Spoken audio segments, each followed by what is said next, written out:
గోర వార్తాలోకంకు స్వాగతం. ఈనాటి ముఖ్యాంశాలు: హరిత విప్లవ పితామహుడు ఎంఎస్ స్వామినాథన్ కన్నుమూత, భారతీయులకు 10 లక్షల వీసాల జారీ, నిరసనలతో దద్దరిల్లిన ఇంఫాల్, పశ్చిమ గోదావరి జిల్లా భీమవరం పట్టణంలో బాలిక హత్య, బాబాయే హంతకుడు, సరస్వతి గోర జీవితం అందరికీ స్ఫూర్తిదాయకం. నాస్తిక కేంద్రంలో సరస్వతి గోర 111వ జయంతి సభ. నేడు వరల్డ్ హార్ట్ డే సందర్భంగా మధుమేహం, రక్తపోటులను అదుపులో ఉంచుకోవాలంటున్న వైద్యులు. కలవరపెడుతున్న కాంతి. ఆంధ్ర విశ్వవిద్యాలయంలో వైద్యరంగ అనుబంధ కోర్సులు. వైట్ హౌస్లో ఏపీ విద్యాప్రభ. కల్తీ మద్యానికి అవకాశం లేకుండా విశాఖలో ఎక్సైజ్ ల్యాబొరేటరీ. అల్పాహారం తిన్నా కళ్ళు తిరుగుతున్నాయా? అయితే ఇలా చేయండి. ఈరోజు వార్తలను చూద్దాం. హరిత విప్లవ పితామహుడు ఎంఎస్ స్వామినాథన్ కన్నుమూత. భారత హరిత విప్లవ పితామహుడు, ప్రఖ్యాత వ్యవసాయ శాస్త్రవేత్త, పద్మవిభూషణ్ డాక్టర్ ఎంఎస్ స్వామినాథన్ అనారోగ్యంతో తుదిశ్వాస విడిచారు. దేశంలో ఆకలితో అలమటించే అభాగ్యులు ఉండకూడదన్న లక్ష్యంతో జీవితాంతం పోరాటం సాగించిన మహామనిషి తమిళనాడు రాజధాని చెన్నైలోని తన స్వగృహంలో గురువారం ఉదయం 11 గంటల 15 నిమిషాలకు శాశ్వత నిద్రలోకి చేరుకున్నారు. ఆయన కొంతకాలంగా వృద్ధాప్య సంబంధిత అనారోగ్య సమస్యలతో బాధపడుతున్నారు. ఆయనకు 3 కుమార్తెలు. డాక్టర్ సౌమ్య స్వామినాథన్, మధుర స్వామినాథన్, నిత్యారాయ్ ఉన్నారు. భార్య మీనా స్వామినాథన్ గతంలోనే మృతి చెందారు. భారత్లో 1960వ దశకం నుంచి హరిత విప్లవానికి బాటలు వేసి ఆహారం, పౌష్టికాహార భద్రత కోసం అలుపెరగని కృషి చేసిన స్వామినాథన్ను ప్రతిష్టాత్మక పద్మవిభూషణ్, రామన్ మెగసెసే, మొట్టమొదటి వరల్డ్ ఫుడ్ ప్రైజ్ సహా ఎన్నెన్నో జాతీయ, అంతర్జాతీయ పురస్కారాలు వరించాయి. స్వామినాథన్ పార్థివ దేహాన్ని చెన్నై తేనాంపేట రత్నానగర్లో ఉన్న నివాసం నుంచి గురువారం రాత్రి తరమణిలోని ఎంఎస్ స్వామినాథన్ ఫౌండేషన్కు తరలించారు. ఈరోజు ఆప్తులు, ప్రముఖుల సందర్శనార్థం పార్థివ దేహాన్ని ఇక్కడే ఉంచుతారు. విదేశాల్లో ఉన్న కుమార్తె చెన్నైకి రావాల్సి ఉండడంతో శనివారం స్వామినాథన్ అంత్యక్రియలు నిర్వహించనున్నట్లు సన్నిహితులు చెప్పారు. భారతీయులకు 10 లక్షల వీసాల జారీ. భారత్లో 2023లో 10 లక్షల నాన్ ఇమిగ్రెంట్ వీసాలను జారీ చేయాలన్న లక్ష్యాన్ని అధిగమించినట్లు అమెరికా ఎంబసీ తెలిపింది. ఇదే ఒరవడిని ఇకపైన కొనసాగిస్తామని ప్రకటించింది. మసాచ్యూసెట్స్ ఇన్స్టిట్యూట్ ఆఫ్ టెక్నాలజీలో తమ కుమారుడి స్నాతకోత్సవానికి హాజరవుతున్న పునీత్ దర్గన్, డాక్టర్ రంజూ సింగ్ దంపతులకు 10 లక్షలవ వీసాను గురువారం భారత్లో తమ రాయబారి గార్సెట్టి అందజేశారని వెల్లడించింది. లేడీ హార్డింజ్ కాలేజీలో సీనియర్ కన్సల్టెంట్ అయిన డాక్టర్ రంజూ సింగ్కు 10 లక్షలవ వీసా, ఆమె భర్త పునీత్ దర్గన్కు ఆ తర్వాతి వీసా జారీ అయ్యాయని వివరించింది. ప్రపంచ దేశాల నుంచి అమెరికాకు అందే మొత్తం వీసా దరఖాస్తుల్లో 10% భారత్ నుంచే అని ఎంబసీ ప్రకటించింది. మొత్తం విద్యార్థి వీసాల్లో 20%, H&L కేటగిరీలో 65% భారతీయులవేనని కూడా తెలిపింది. 2019 కోవిడ్కు ముందు కంటే ఈసారి 20% ఎక్కువగా వీసాలను జారీ చేసినట్లు పేర్కొంది. గత ఏడాది 12 లక్షల మంది భారతీయులు అమెరికాను సందర్శించారని పేర్కొంది. కోవిడ్ కారణంగా వీసాల జారీ ప్రక్రియ నిలిచిపోవడంతో తలెత్తిన డిమాండ్ను అధిగమించేందుకు చెన్నై కాన్సులేట్లో అదనపు సిబ్బంది నియామకం, హైదరాబాద్లో విశాలమైన భవనంలో నూతన కాన్సులేట్ను ఏర్పాటు చేయడం వంటి చర్యల ద్వారా వీసాల జారీ ప్రక్రియను వేగవంతం చేయగలిగామని వివరించింది. నిరసనలతో దద్దరిల్లిన ఇంఫాల్. మణిపూర్లో యువజంట హత్యతో మొదలైన నిరసనలు గురువారం సైతం కొనసాగాయి. ఆందోళనకారులు ఇంఫాల్ వెస్ట్లోని డిప్యూటీ కమిషనర్ కార్యాలయంపై దాడికి దిగారు. అక్కడున్న 2 కార్లకు నిప్పు పెట్టారు. సిఆర్పిఎఫ్ బలగాలు పరిస్థితిని అదుపులోకి తీసుకువచ్చారు. బుధవారం రాత్రి పలుచోట్ల నిరసనకారులు భద్రతా బలగాలపై దాడులకు దిగారు. దీంతో బలగాలు టియర్ గ్యాస్ను ప్రయోగించాల్సి వచ్చిందని అధికారులు చెప్పారు. పోలీస్ వాహనానికి నిప్పు పెట్టడంతో పాటు పోలీస్ వద్ద ఉన్న ఆయుధాన్ని లాక్కెళ్లారు. ధౌబల్ జిల్లా ఖోంగ్జంలో బీజేపీ కార్యాలయానికి దుండగులు నిప్పు పెట్టారు. తాజా పరిస్థితుల నేపథ్యంలో అధికారులు ఇంఫాల్ ఈస్ట్, వెస్ట్ ప్రాంతాల్లో కర్ఫ్యూ విధించారు. గురువారం రాత్రి సీఎం బీరేన్ సింగ్ పూర్వీకుల ఇంటిపై దాడికి జరిగిన ప్రయత్నాన్ని పోలీసులు వమ్ము చేశారు. పశ్చిమ గోదావరి జిల్లా భీమవరం పట్టణంలో బాలిక హత్య, బాబాయే హంతకుడు. పశ్చిమ గోదావరి జిల్లా భీమవరం పట్టణంలో బాలిక హత్య కలకలం రేపింది. సొంత బాబాయే బాలికను హత్య చేసి ఉంటాడని స్థానికులు, పోలీసులు అనుమానిస్తున్నారు. తమ కుమార్తె కనబడటం లేదని పోలీసులను ఆశ్రయించి అల్లాడిపోతున్న తల్లిదండ్రులకు వారి ఇంటి వెనుక ఉన్న తుప్పల్లోనే శవమై కనిపించింది. పశ్చిమ గోదావరి జిల్లా భీమవరం పట్టణంలో జరిగిన ఈ ఘటనకు సంబంధించి వివరాలు ఇలా ఉన్నాయి. భీమవరానికి చెందిన ములుపు అంజీ, దుర్గా దంపతులకు ఒక్కగానొక్క కుమార్తె రత్నకుమారి. పట్టణంలోని ఓ పాఠశాలలో 7వ తరగతి చదువుతోంది. కూలీ పనులు చేసుకునే వారు తమ బిడ్డను చదివించుకుంటున్నారు. వీరి ఇంటి వద్దనే బాలిక బాబాయి ములుపు మావుళ్ళు నివసిస్తున్నాడు. కొన్ని రోజులుగా రత్నకుమారికి ఆరోగ్యం బాగోకపోవడంతో పాఠశాలకు వెళ్లకుండా ఇంటి వద్దనే ఉంటోంది. ఈ నెల 26న రత్నకుమారి తల్లిదండ్రులు యథావిధిగా పనులకు వెళ్లారు. సాయంత్రం ఇంటికొచ్చేసరికి కుమార్తె లేదు. చుట్టుపక్కల వారిని ఆరా తీసినా ఆమె జాడ తెలియలేదు. దీంతో కంగారు పడిన తల్లిదండ్రులు 1 టౌన్ పోలీస్ స్టేషన్లో ఫిర్యాదు చేశారు. బాలిక తండ్రితో పాటు మావుళ్ళు కూడా పోలీస్ స్టేషన్కు వెళ్ళాడు. దిశ పోలీసులకు తన ఫోన్ నుంచి ఫిర్యాదు కూడా చేశాడు. మావుళ్ళు సెక్యూరిటీ గార్డుగా పనిచేస్తుండగా అతని భార్య కువైట్లో ఉంది. అతని 2 పిల్లలు నరసాపురం హాస్టల్లో ఉంటున్నారు. 2 రోజులుగా అతని ప్రవర్తన పట్ల అనుమానం రావడంతో కొంతమంది యువకులు ప్రత్యేక నిఘా వేశారు. మావుళ్ళు వేరొకరి ఇంటి నుంచి పార తేవడంతో అనుమానం మరింత బలపడింది.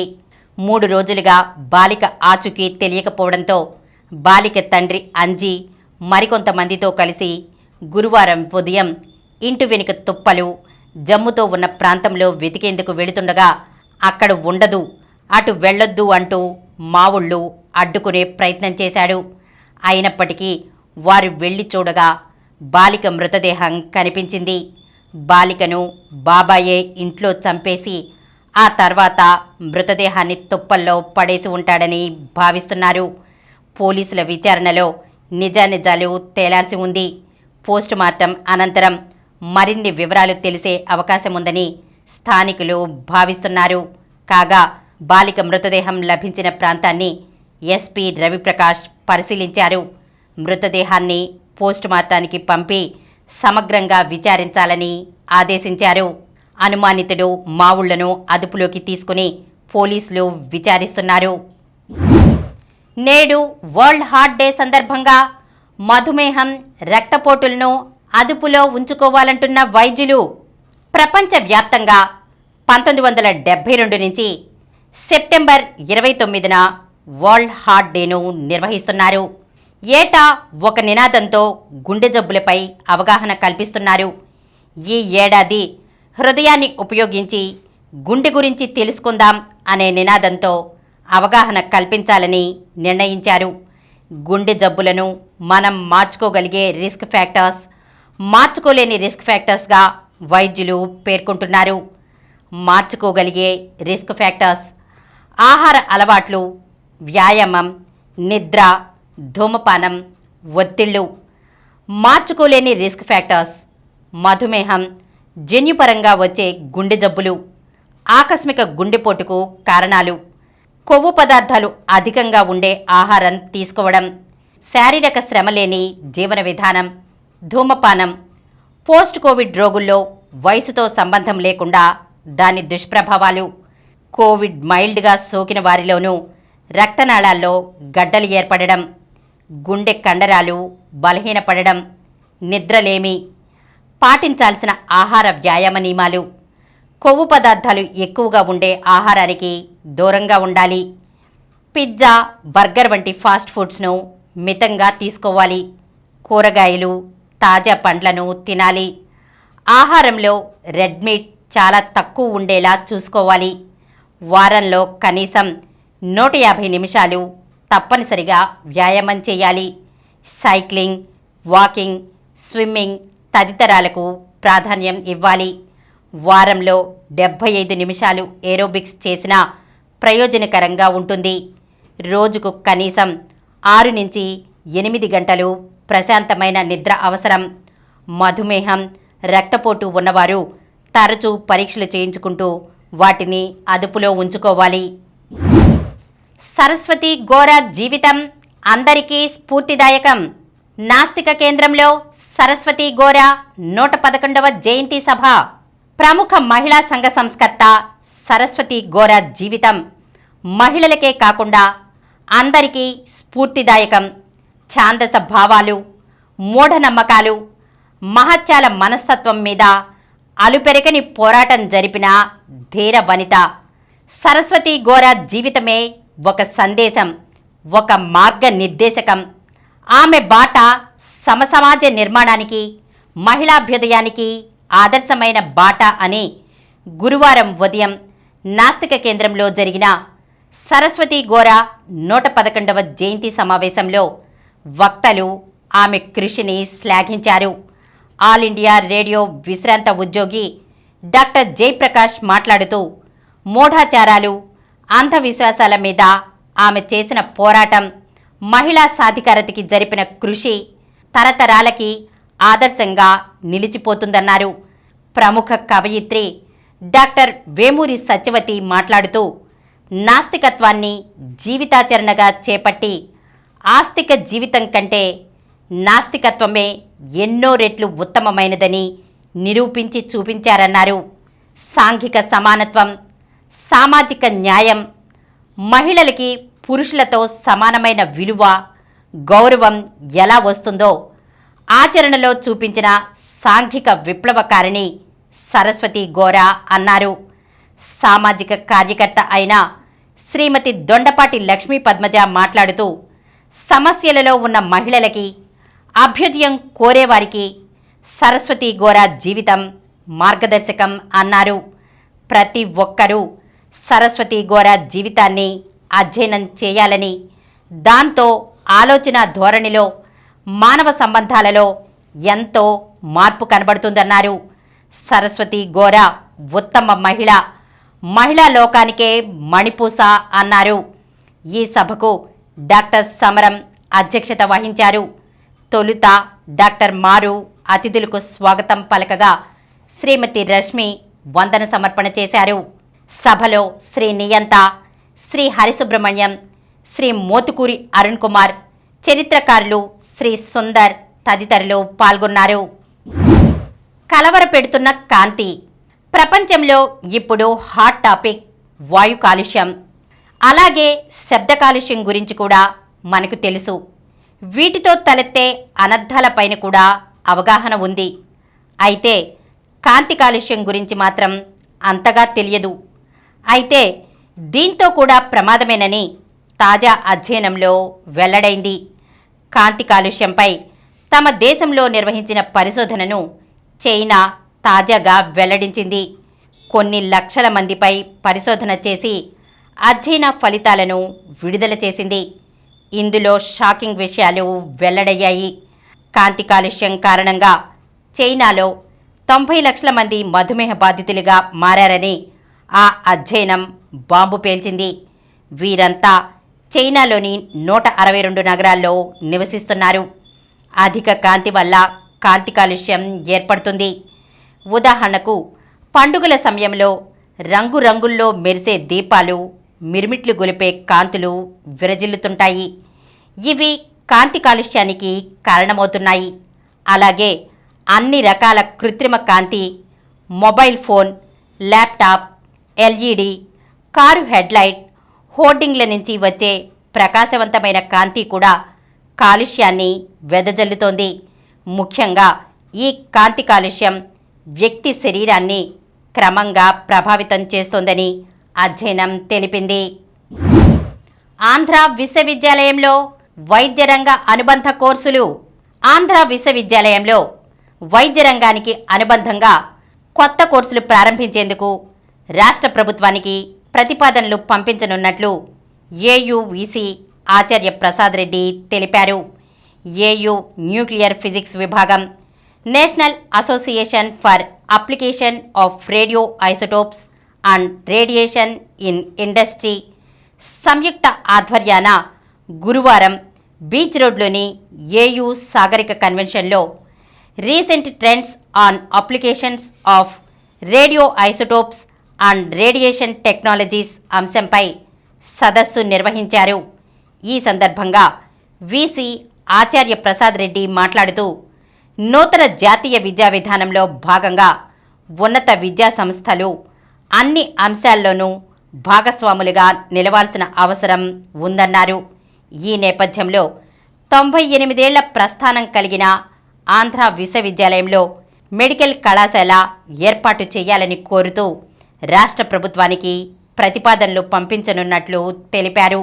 ఇప్పటికే ఏయు ఫార్మసీ, మైక్రోబయాలజీ, మైక్రోకెమిస్ట్రీ, సైకాలజీ వంటి మెడికల్ సంబంధిత కోర్సులను అందిస్తోందని చెప్పారు.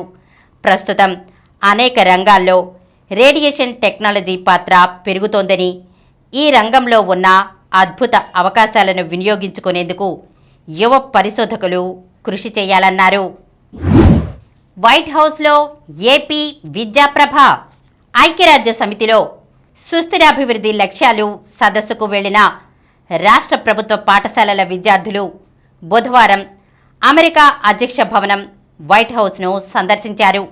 ఇప్పటి వరకు వైట్ హౌస్ను బయటి ప్రాంతాలను చూసేందుకు మాత్రమే అనుమతినిచ్చే ఆ దేశ అధికారులు తొలిసారి మన ప్రభుత్వ పాఠశాలల విద్యార్థులకు భవనం లోపలి ప్రదేశాలను కూడా సందర్శించే అవకాశం కల్పించారు.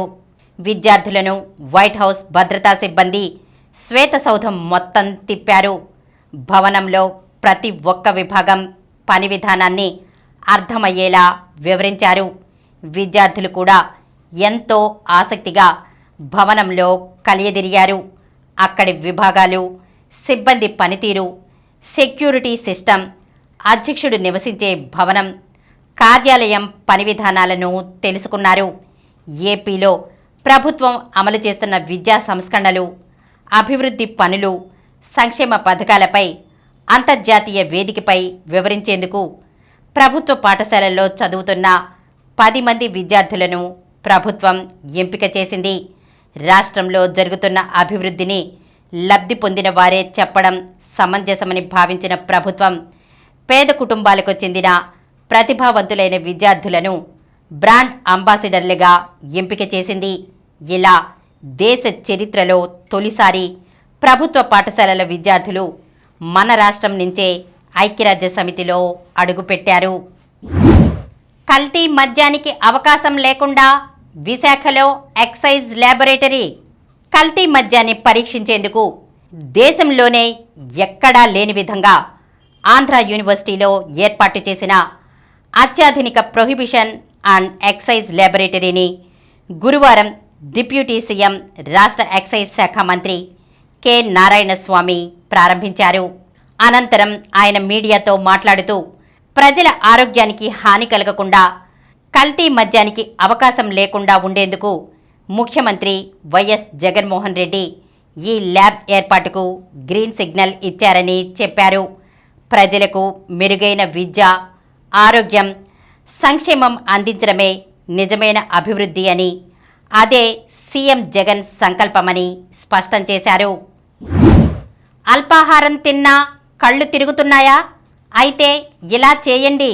రోజు ఆహారం తీసుకున్నాక కూడా అలసట, ఒళ్ళు నొప్పులు అనిపిస్తే ప్రాథమిక పరీక్షలు చేయించుకోవాలి.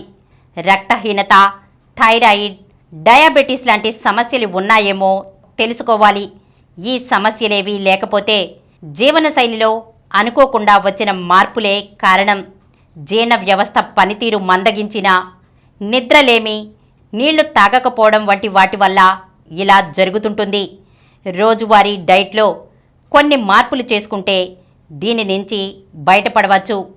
ముందుగా ఆహారం సరిగా అరుగుతుందో లేదో గమనించుకోవాలి. ఒకేసారి ఎక్కువ తినే కంటే కాస్త సమయం తీసుకుని తక్కువ పరిమాణంలో తింటే జీవక్రియ సక్రమంగా జరుగుతుంది. అల్పాహారం తర్వాత మజ్జిగ, పండ్లు తీసుకుంటే శరీరానికి కావలసిన శక్తి ఎప్పటికప్పుడు అంది రోజంతా అలసట లేకుండా పనిచేయగలుగుతారు. మజ్జిగలో సబ్జా, చియా లాంటి గింజల్ని కలిపితే మేలు. ప్రోబయోటిక్స్, మంచి బ్యాక్టీరియా వృద్ధి జరుగుతుంది. జీర్ణ సంబంధిత సమస్యలు దూరమవుతాయి. మధ్యాహ్న భోజనమైన 2 గంటల తర్వాత గుప్పెడు డ్రై ఫ్రూట్స్, పండ్లను డైట్లో భాగం చేసుకోవాలి. సలాడ్స్లో కీర, టొమాటో, క్యారెట్, మొలకెత్తిన గింజల్ని తినడం వల్ల నిస్సత్తువ దరిచేరదు. రాగి, మిల్లెట్స్, ఓట్స్ జావలను తాగవచ్చు. మధుమేహం లేకపోతే పల్లీలు, నువ్వులు, పుట్నాలు, బెల్లం కలిపిన చిక్కీలను సాయంత్రం చిరుతిళ్లలో భాగం చేసుకోవాలి. కాల్షియం, ఐరన్ లభించే పాలు, పాల ఉత్పత్తులు, ఆకుకూరలు, కరివేపాకు పొడి లాంటివి తింటే మేలు. ఇప్పుడు కొన్ని సంక్షిప్త వార్తలను చూద్దాం. ఎస్ఐ మెయిన్ పరీక్షలకు గడువు పెంచాలి.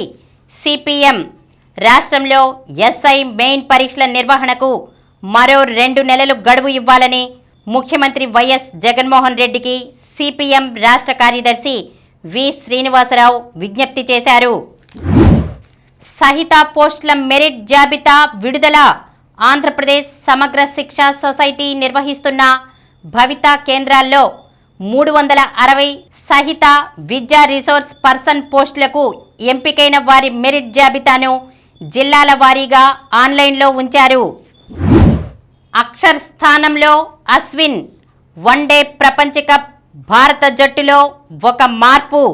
ఆస్ట్రేలియా జట్టులో లబుషేన్కు చోటు. నేటి నుంచి వామప్ మ్యాచ్లు. ఆసియా క్రీడల్లో 5వ రోజు భారత్కు 1 స్వర్ణం, 1 రజతం, 1 కాంస్యం. షూటింగ్లో భారత్కు 4వ స్వర్ణం. పురుషుల 10 మీటర్ల ఎయిర్ పిస్టల్ టీం ఈవెంట్లో అగ్రస్థానం. పతకాల పట్టికలో 5వ స్థానానికి భారత్. పసిడి పోరుకు సాకేత్, రామ్ జోడీ. ఆసియా క్రీడల టెన్నిస్ ఈవెంట్లో భారత్కు 2 పతకాలు ఖాయమయ్యాయి. పురుషుల డబుల్స్ విభాగంలో సాకేత్ మైనేని, రామ్ కుమార్ రామనాథన్ జోడీ ఫైనల్కు దూసుకెళ్లి స్వర్ణ పతకానికి విజయం దూరంలో నిలిచింది. మరోవైపు మిక్స్డ్ డబుల్స్లో రోహన్ బోపన్న, రుతుజా భోస్లే ద్వయం సెమీఫైనల్ చేరి కనీసం కాంస్య పతకం ఖాయం చేసుకుంది. శ్రీజ, దియా జంట గెలుపు.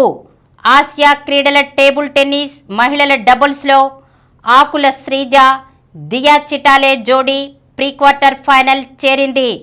తొలి రౌండ్లో శ్రీజ, దియా 11-8, 15-13, 11-6తో ట్రాన్మాయ్ ఎన్గాక్, ద ఎంగయన్లపై గెలిచారు. భారత్కే చెందిన సుతి ధా, ఐహికా ముఖర్జీ జోడీ కూడా ప్రీక్వార్టర్ ఫైనల్లోకి ప్రవేశించింది. మరిన్ని వార్తా విశేషాలతో రేపటి గోరా వార్తాలోకంలో కలుద్దాం.